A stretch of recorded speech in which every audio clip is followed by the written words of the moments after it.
Um novo capítulo no caso John Textor e as denúncias sobre possíveis manipulações de jogos no Brasil. Agora o STJD foi para cima. Pediu uma punição duríssima. Só que o STJD deixou alguns flancos bem expostos aí. Pode levar um contra-ataque duríssimo. E é disso que a gente vai falar no vídeo de hoje. E eu vou fazer uma análise com você dos pontos mais importantes desse relatório. E é preciso falar da postura, da conduta desse auditor que fez esse relatório também. Também. Like no vídeo, se inscreve, ativa o sininho. Vamos rumo a 200 mil inscritos por aqui, falta bem pouquinho. Bom, aí dentro do site do Aposta Ganha, odds supremas. Hoje tem o Brasil em campo. O Brasil vai pegar o Uruguai. Jogo duro, sem Vinícius Júnior, mas vamos de Endrick hoje titular. Veja aí as odds supremas, ó, para essa noite de seleção brasileira. Aliás, é uma noite também que tem Colômbia e Panamá, na outra quarta de final. Então, são os destaques do dia que você confere diretamente no site do Aposta Ganha, beleza? Então, ó, Brasil se classifica e ambos marcam no tempo regulamentar, 5 é a cotação. Brasil, Flamengo e São Paulo vencem os seus jogos. Flamengo e São Paulo vão jogar em casa, antes do jogo do Brasil, 9,20 a cotação. Então, confere aí. Tem muitas oportunidades legais no site. O QR Code está na tela, aponta para ele. Você vai direto para o meu link no Aposta Ganha. Tem bônus te esperando. Joga com responsabilidade. Segundo recado, semana que vem vai rolar a nossa primeira live de julho. Paola Colaro e eu. Dessa vez eu vou estar presente. Na última, infelizmente, de última hora, compromisso de escala na TNT não foi possível.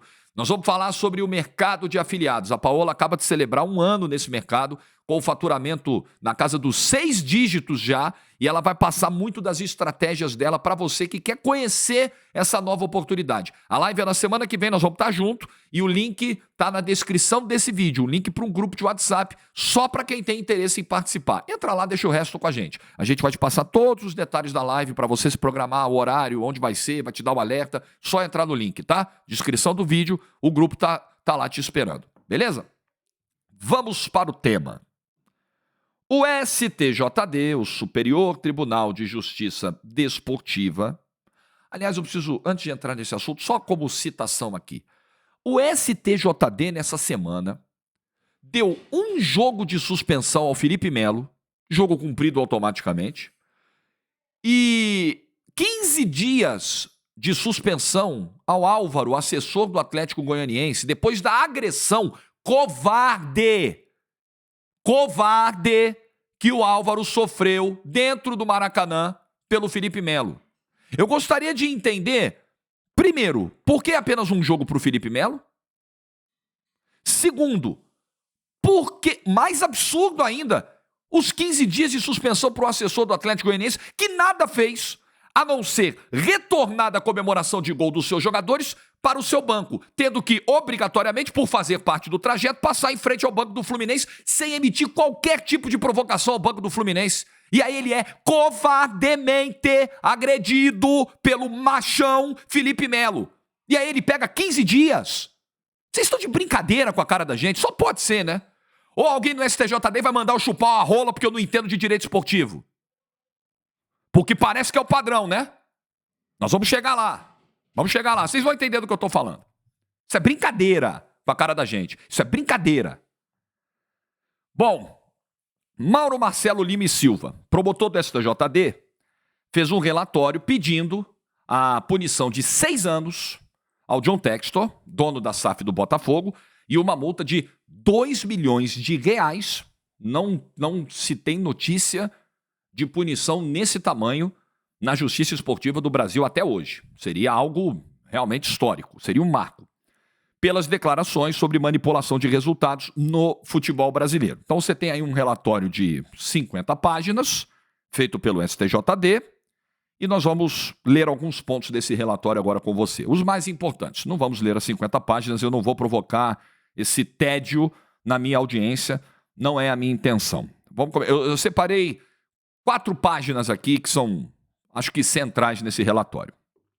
Vamos lá. Primeiro questionamento que faz o relatório, e eu vou dizer já de antemão para você, eu concordo com vários pontos desse relatório. E aí você, botafoguense, vai ouvir e vai falar, lá vem o Jorge. O Jorge quer descredibilizar o Textor. O Jorge não quer que se apure as condutas possivelmente ilícitas no futebol brasileiro. O Jorge não quer que se passe a limpo o futebol brasileiro. Cara, se você acha isso, eu lamento apenas. Só tenho a lamentar. Vou dormir normalmente se você continuar achando isso. Não vai mudar nada, vou ter que pagar minhas contas do mesmo jeito, o canal vai continuar do mesmo jeito, não vai mudar nada. Eu não posso controlar a opinião das pessoas.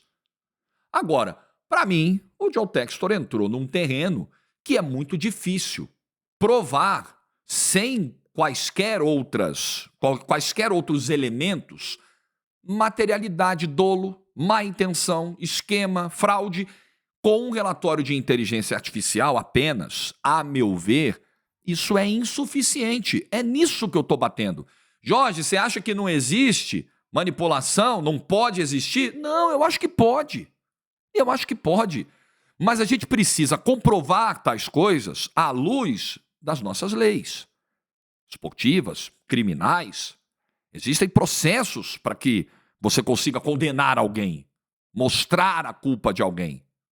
E esses processos eu acho que não foram seguidos pelo Textor. É nisso que eu estou me baseando, como alguém que entende que os devidos processos são importantes para uma convivência em sociedade, porque qualquer coisa além disso é barbárie. Então vamos lá, vamos para o relatório aqui. Propriedade e exclusividade. A Good Game, relatório do auditor, vou ler novamente o nome dele, o senhor Mauro Marcelo de Lima e Silva. Vamos lá. A Good Game afirma ter desenvolvido o método e detém todos os direitos de exploração. Isso pode levantar questões sobre transparência e independência na validação do método. A ausência de transparência metodológica. A empresa não detalha os algoritmos específicos de inteligência artificial utilizados, nem os critérios exatos usados para classificar os pontos-chave como anormais ou suspeitos. Alega ainda que o método é baseado em análises multifatoriais e dados biomecânicos, mas não fornece detalhes específicos sobre como esses fatores são ponderados ou como é feita a análise estatística para identificar supostas manipulações. Sem transparência completa sobre como os dados são analisados e interpretados, é difícil validar a eficácia, a precisão, a fiabilidade e a objetividade do mencionado método. Tem dois pontos aqui que são muito sensíveis, né? A empresa, ao detalhar todos os seus mecanismos, ela está revelando para o mercado, para os seus concorrentes, os seus segredos. Só que, ao mesmo tempo, quando tais ferramentas se submetem, na verdade, se propõem a detectar um comportamento indevido, um comportamento criminoso, é muito importante que a gente entenda quais ferramentas, quais critérios essa ferramenta utiliza para detectar tais comportamentos. Porque a gente está falando aqui da vida das pessoas, do caráter, da honra das pessoas. Isso é muito sério. Então você está me acusando? Tá. Com base em quê? Ah, na minha ferramenta de inteligência artificial. Tá bom. Como é que essa ferramenta foi desenvolvida para detectar isso? Ah, não posso te contar. Estamos diante de um terreno difícil, não é verdade? Muito difícil. Se coloque na situação de ser apontado como um eventual praticante de delito. Ah, quem foi que te acusou? Ah, foi aquela ferramenta ali. Tá, mas ela chegou a essa conclusão como? Ah, ela não pode dizer, mas ela chegou. Sabe? Entendem a complexidade disso, a dificuldade disso? Vamos lá. Alegação de evidência científica. As alegações de base científica para o método são vagas, com referências a leis físicas, biomecânicas e fisiologia, sem detalhar como tais princípios são aplicados de maneira rigorosa e objetiva na análise. Subjetividade na interpretação. Aqui que nós vamos pegar. É isso aqui que está norteando vários vídeos feitos nesse canal sobre esse tema. Embora afirmem que a metodologia tem precisão, a distinção entre deficiência normal, potencialmente anormal e deficiência anormal pode ser subjetiva e dependente de interpretações que não são claramente definidas no documento, sobretudo quando se baseia em critérios que não são claros ou validados pela comunidade científica e pelo setor de análise esportiva. Como são definidos os limites entre um erro involuntário e uma ação deliberada? O que pode ser considerado anormal em uma partida pode ser perfeitamente normal em outra, devido a condições de jogo e outras diversas variáveis. Isso pode introduzir acentuado caráter enviesado na análise. Vocês vão me desculpar, vocês que detestam o tribunal, vocês que estão irritados com o auditor, e eu acho que o auditor deixou muitos flancos abertos para isso, e eu vou falar dele já já, nós vamos falar do seu Mauro já já. Chegaremos lá. Eu concordo com isso aqui. Aqui está a chave. Como que... Primeiro, é a inteligência artificial que detecta isso. Tá, mas aí a gente pergunta para a empresa como que a ferramenta de inteligência artificial chegou a essa conclusão. Ela diz para a gente que não pode revelar. Como estabelecer a diferença entre um erro de um atleta, uma tomada de decisão errada natural, e algo feito para prejudicar alguém, para manipular o resultado? Porque, veja, o jogador, ele pode errar um passe por estar numa noite ruim, ele pode marcar o gol contra por tomar uma decisão ruim, por ansiedade, por pressão. Ele pode ter um comportamento diferente de acordo com o que vale cada jogo. De repente, uma equipe está brigando pelo título, a outra não. Então, um vai correr mais do que o outro, um vai se entregar mais do que o outro. Como é que você vai medir isso? Intenção, comportamento, apenas à luz de uma ferramenta de inteligência artificial. É possível detectar sentimentos, emoções, sabe? Tantas coisas que impactam num jogo de futebol. O jogo mental, que é tão presente em campo, a pressão de um estádio, de uma arquibancada, o desgaste de uma viagem, às vezes, de uma logística complicada, um jogador que pode estar voltando de um tempo de inatividade, pode estar voltando de lesão, pode estar receoso de ter uma nova lesão, pode estar jogando no sacrifício, pode estar em conflito com o treinador, pode estar com a cabeça a mil por causa de uma renovação de contrato. Gente, é tanta coisa. Pode estar com um problema familiar e, de repente, não conseguir focar tudo no jogo. É tanta coisa. É um terreno tão incerto que acho que a ferramenta de inteligência artificial ainda não é capaz de nos fazer uma avaliação segura desses vários fatores que entram no esporte. A motivação do atleta, sabe? Os objetivos que o cara tem para a vida pessoal, assim, para a vida profissional. É tanta coisa que entra no jogo de futebol. Então, eu acho que essa subjetividade na interpretação torna, à luz da lei, frágil esse relatório da Good Game. É disso que eu venho falando. Temos algo além do relatório? Não temos. O que foi apresentado no inquérito ao STJD foi isso aqui, foi o relatório. Não é que o Textor apresentou mais provas e o STJD as omitiu. Não, ele entregou isso aqui ao STJD. O STJD falou, isso aqui é insuficiente. Mas isso pode ser o fio da meada, assim, você puxa e vem o resto. Aí você tem que levar as autoridades. O Textor levou as autoridades do Rio de Janeiro as denúncias, as suposições que ele fez. E aí as autoridades vão ter que entender, vão ter que ir a fundo, investigar. Só que até agora nada. Até agora, gente, o que temos é o relatório da Good Game, que é frágil, a meu ver. No entendimento do tribunal foi, e eu concordo com esse entendimento. Não é o que você queria ouvir? Talvez não, mas eu concordo com esse entendimento. Vamos seguir. Agora, o Textor é acusado de falsa comunicação de crime. Aí a gente começa a ver uma complicação nesse relatório. Apresentação de relatórios fraudulentos a autoridades e órgãos competentes, como a CPI da manipulação de jogos e apostas esportivas, o Textor foi lá entregar em Brasília o relatório, configura delito de falsa comunicação de crime a ser apurado na esfera competente. Vamos lá. Falsa comunicação de crime. Eu não sei. Eu acho que o Textor fez o seguinte, ele chegou, pegou o relatório e falou, olha só, segundo essa empresa, e ela tem lá as ferramentas para detectar, ela tem uma expertise em jogos de futebol, em analisar comportamentos, ações de figuras envolvidas no jogo. Essas ações aqui são atípicas. Investiga aí. Foi isso que o Textor fez, não é verdade? Isso necessariamente configura uma falsa comunicação de crime para que seja estendida uma investigação às autoridades para o Textor ser preso um dia no Brasil? Peraí. Porque esse tipo de leitura, de interpretação, pode inibir novas denúncias no futuro sobre qualquer assunto criminal. Peraí, eu tenho um indício aqui, um negócio que eu acho suspeito. Aí eu chego, faço um relatório, autoridade, vai lá. Eu não prendi ninguém, porque eu não tenho poder para isso, né? Eu só peguei, juntei aqui um conjunto de elementos, toma aí. Mas nada disso se comprovou. Tá bom, e aí? Nada disso se comprovou, nós vamos prender você por falsa comunicação de crime. Opa, peraí, calma, não é necessariamente isso. né? Mas vamos seguir. Os relatórios foram empregados para apoiar alegações de manipulação que não se sustentam, desencadeando esforços e investigações desnecessárias e gastos públicos. Mas assim, se a gente for falar, com todo respeito ao auditor, mas se a gente for falar de gastos públicos mal empregados, com todo respeito, não vai ser a análise do material do Textor que vai onerar ainda mais os nossos cofres tão combalidos e com dinheiro tão mal gasto. Vamos falar a verdade aqui também, né? Sejamos racionais. Isso sem falar que as acusações infundadas podem ensejar ações judiciais por danos morais e materiais por parte dos clubes, dos jogadores e dos árbitros acusados de maneira descabida e espúria. A reputação desses profissionais e dos clubes foi posta em xeque sem evidências concretas e acarretou prejuízos elevados e de expressiva dimensão. Perfeito.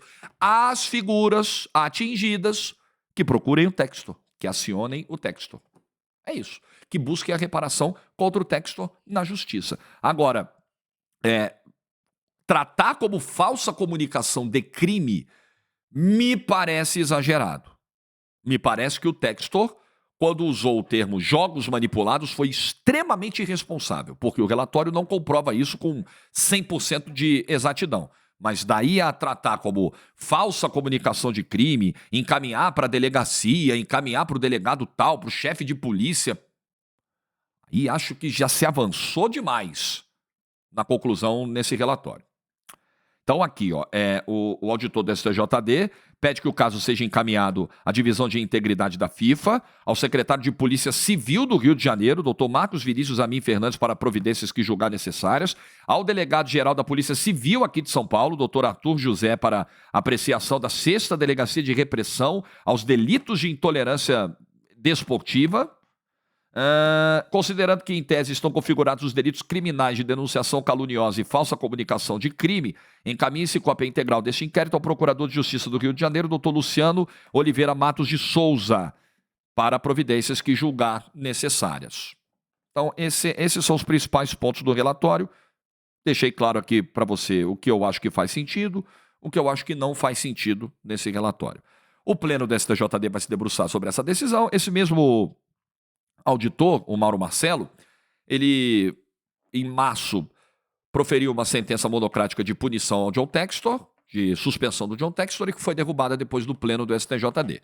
Acho que a punição não vai chegar nesses 6 anos, 2 milhões, eu acho que o Textor vai de alguma forma ser punido pelo tribunal, mas não sei se chegará a esse tamanho. E nem sei se o desdobramento na esfera criminal é o correto. Aliás, deixa eu até pegar aqui o Twitter do senador Carlos Portinho, do Rio de Janeiro, que foi um dos mais vocais lá na CPI das apostas esportivas, da manipulação de jogos e apostas esportivas, porque ele adotou uma linha ontem de opinião sobre esse assunto, muito no que eu vejo também, né? Tá aqui, ó. Imagina se todo denunciante de um caso possível de manipulação de resultado do futebol fosse condenado, banido por longo período do esporte e a pagar multa milionária. Nunca antes aplicado nem mesmo em comprovados casos de manipulação. O que aconteceria? Respondo, casos de manipulação nunca mais seriam denunciados. É isso. Matar o mensageiro, como ele está dizendo aqui, você interrompe, opa, peraí, eu não vou denunciar mais nada, porque, caramba. Né? Acho que o erro do Textor foi levar a público algumas expressões como, estou entregando aqui um relatório, eu vou comprovar a manipulação. E eu já me debrucei aqui em vídeos anteriores sobre o significado do dicionário da palavra manipulação. Manipulação é fraudar, é falsificar. Aliás, eu acho que eu passei batido nesse ponto aqui do relatório, porque o relatório fala, tá aqui, ó, deixa eu só voltar nisso aqui. A apresentação de relatórios fraudulentos. Pera lá. Também acho perigoso isso aqui. O relatório, ele não me parece fraudulento, como diz o STJD nesse despacho aqui do auditor. Ele não me parece fraudulento, ele me parece frágil. O relatório está lá, o relatório aponta lances que ocorreram e dá, à luz da inteligência artificial, uma interpretação sobre movimentos e tomadas de decisão. Mas não é uma fraude no sentido de que esses lances simplesmente não ocorreram. Esses lances ocorreram, os jogadores estavam lá, os árbitros estavam lá, só que, à luz da ferramenta de inteligência artificial, se tomou como atípicas, suspeitas, estranhas, enfim, as ações feitas em campo. que é mais ou menos o que o comentarista faz, não é? O lance acontece, a gente analisa. Só que a ferramenta de inteligência artificial analisa sob seus critérios. Eu analiso sob o olhar humano, jornalista, né, jornalístico, tático, para quem estudou sobre estratégias do futebol, fez curso de treinadores, de arbitragem e tal. A gente analisa com as ferramentas que tem, com a formação que tem, com os recursos que temos. A inteligência artificial fez uma análise com os recursos dela. Eu não considero esse relatório fraudulento. Considero ele frágil. Então, acho que sobre falsa comunicação de crime se passou muito do ponto e acho que isso não vai prosperar. Punição no âmbito esportivo, acho que vai acontecer. Disso aí o Textor não vai escapar. Só que eu disse que o STJD deixou um flanco. Deixou uma lateral bem exposta para o contra-ataque. E o ponta está indo para cima. Sabe por quê? Porque o STJD, quando publicou esse relatório, ele cobriu cada nome de jogador com um quadradinho azul. Só que os jornalistas foram lá, usaram aquela ferramenta de copiar e colar no computador e deu para ver o nome de todo mundo. Todo mundo. O STJD não foi capaz de proteger de maneira eficiente o sigilo dos envolvidos. Sigilo este pedido por John Textor durante todo o processo, a César o que é de César. Durante todo esse processo, o John Textor pediu garantias de sigilo quanto ao nome dos envolvidos. É verdade ou não é? É verdade. Tanto nos despachos, nas petições ao tribunal, quanto nas manifestações públicas. Aí o tribunal faz, com todo o respeito que os senhores me merecem, uma proteção porca dos nomes dessas pessoas. Porque bastou um copia e cola e todo mundo viu. Todo mundo viu. Diego Costa, Rafinha, Gabriel Neves, Beraldo e Caio Paulista. 5 jogadores do São Paulo. Juninho Capixaba, Tinga, Fernando Miguel e Benevenuto. 4 jogadores do Fortaleza. Klaus, Ramon Abate Abel, Rodrigo Pereira de Lima, Rafael Klein, Rafael Trace, Wagner Nascimento Magalhães e Sávio Pereira Sampaio. 7 árbitros. Todos esses nomes, bastou um copia e cola, todo mundo viu os nomes.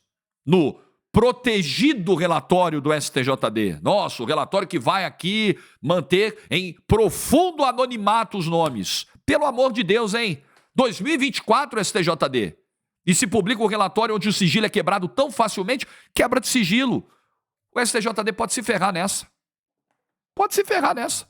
Porque se você tem um sigilo nas informações, esse sigilo é quebrado. Ah, mas o STJD não fez de propósito. Ok, mas ele foi negligente, tá? Ele foi pouco cuidadoso, ele foi pouco zeloso na proteção desses dados. Pode se configurar uma falha nesse processo e o STJD pode se ferrar nessa. Não vai dar para escapar dessas consequências legais. Desculpa, STJD.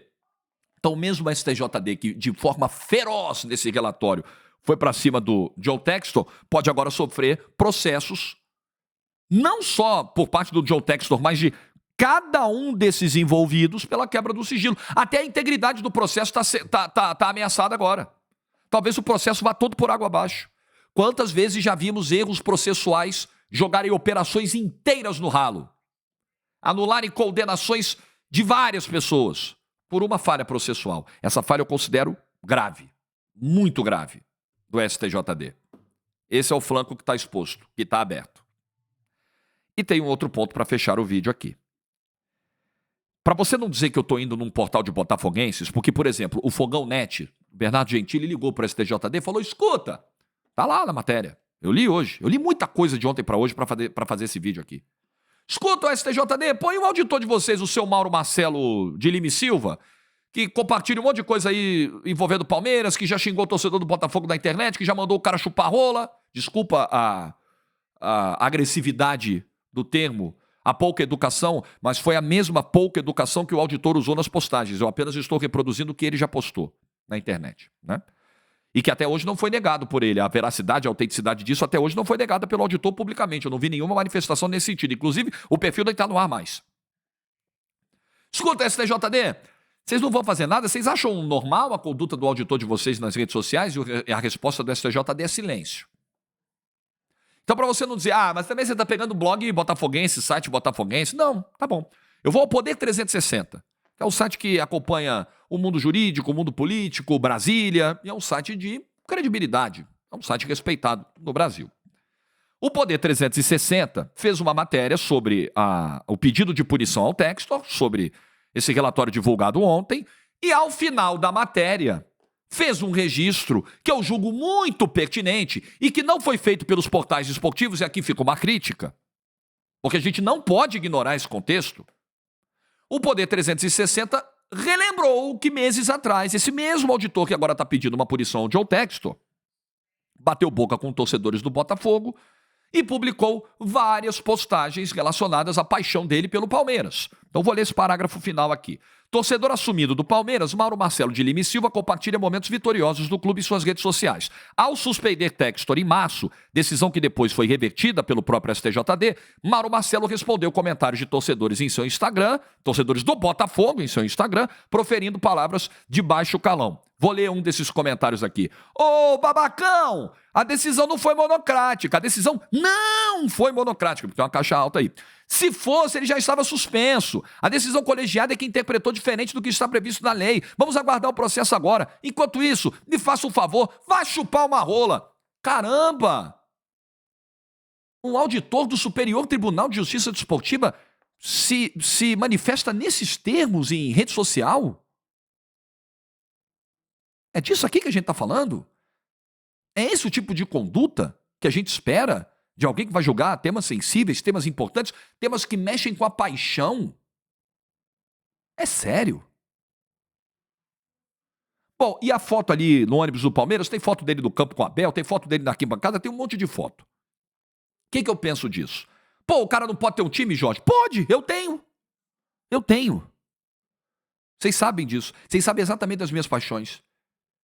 Para quem não sabe, resumidamente, fica nessa dúvida, o Jorge torce para um, o Jorge torce para outro. Eu já vi 500 vezes, mas você não é obrigado a ver tudo que eu falo em todos os espaços, né? Ninguém é obrigado a saber tudo que eu já falei na vida. Então, para resumir para você, eu sou um carioca que vivi 30 anos no Rio de Janeiro, que por influência de família me transformei num torcedor do Botafogo de arquibancada, de Caio Martins, de Maracanã, de Conselheiro Galvão, de Edson Passos, de Engenhão, Newton Santos. Transformei num torcedor de arquibancada. Fiz o meu filho botafoguense. E ainda na infância, apesar da influência de família do Botafogo, eu sempre tive um profundo carinho pelo Santos, por ouvir jogos do Santos no Rádio Paulista, e me tornei um santista. Botafoguense por influência de família, santista por opção e ponto final. E sempre falei disso, e sempre tratei disso, e sempre assumi isso, e frequento a Vila Belmiro, e sou sócio do Santos, e quando estou no Rio eu vou no Newton Santos, e acabou. E acabou. Eu tenho meus clubes, eu tenho as minhas paixões. Meu filho botafoguense, minha filha é santista, hoje eu moro em São Paulo. Cara, é a minha vida. Ah, você tem 2 times? Porra, dane, isso é problema meu. São os times que eu torço. Agora, nada disso fere a minha independência na hora de analisar um caso. Nesse episódio do John Textor, eu tenho sido constantemente criticado por botafoguenses que discordam da minha linha de pensamento. Ok, faz parte, é do jogo. É do jogo. Eu sou torcedor na arquibancada, eu não sou torcedor no microfone, tá tudo certo. Tem problema o Mauro Marcelo de Lima e Silva assumir o time dele? Não, não tem. Só que tem uma questão aqui. Quando você julga temas esportivos, temas que mexem com rivalidade, com paixão, você precisa se preservar um pouquinho mais. Tem problema o seu Mauro frequentar o Allianz Parque? Não, não tem. Mas tem problema ele não se preservar tanto, ele se expor tanto. Porque quando toda essa quantidade de postagens é revelada, se coloca uma dúvida. Quantas vezes nós já vimos julgamentos onde juízes se colocam como impedidos por ter algum tipo de relação com alguma das partes? É complicado. Mas todo auditor tem um time. Então, se for assim, não existe justiça desportiva do Brasil. Concordo. Não dá pra fazer, não dá pra achar que, então porque o fulano torce pro time tal, ele tem que estar fora desse caso. Senão não tem justiça. É verdade. Senão o STJD acaba. Eu não acho que o STJD tenha que acabar. Agora, acho que as pessoas que compõem o tribunal precisam cuidar melhor das suas imagens. Precisam ser um pouquinho mais zelosos, mais discretos. Por que a descrição saiu da moda? Eu gostaria de entender. Quantas fotos você me vê, apesar de ser um torcedor declarado, quantas fotos você vê minhas com a camisa do Santos sentado na Vila Belmiro, por exemplo, ou com a camisa do Botafogo sentado no Newton Santos? Sabe por quê? Não é que eu tenha qualquer tipo de medo ou vergonha de fazer isso. É porque as pessoas são maldosas o suficiente para pegar esse tipo de imagem, no momento em que eu fizer algum comentário que sirva para um ou sirva para outro, atrelar as coisas, misturar as coisas e tentar minar a minha credibilidade. Só que o meu terreno é um terreno opinativo apenas. A minha opinião não vai mudar nada. O Textor não vai deixar de exercer as atividades, vai ficar mais rico, mais pobre, vai ficar livre ou preso por causa de uma opinião minha. Por causa de um julgamento de um auditor, vai. Por causa de um julgamento de um juiz, vai. Por causa de uma investigação de um delegado, talvez vá. Então é necessário se reservar um pouquinho, ser um pouco mais discreto, ser mais comedido nas suas manifestações, entender a liturgia do seu cargo, da sua posição. E pior, assim, 10 mil vezes pior, porque não tem crime nenhum em tirar a foto no Palmeiras, no ônibus do Palmeiras. Não tem crime nenhum em ser palmeirense, claro que não tem. Mas rebater postagens de torcedores em tons tão chulos, com expressões tão asquerosas, me desculpa, tudo muito lamentável. Agora, com grande parte do relatório feito por ele, eu concordo. Tá feito o vídeo, com todas as nuances que eu percebo nesse caso. Não existe só o preto nem o branco, galera. Tem o cinza, tem os outros tons, e são vários nessa questão envolvendo o John Textor e as acusações. O que eu entreguei para você no vídeo de hoje pode não ser necessariamente o que você pensa, mas é fielmente o meu pensamento. É 100% honesto como eu enxergo cada ponto dessa história. E aí você forma a sua opinião baseado nisso. Like no vídeo se você ficou até o final. Bom sábado para todo mundo. Juízo e tchau.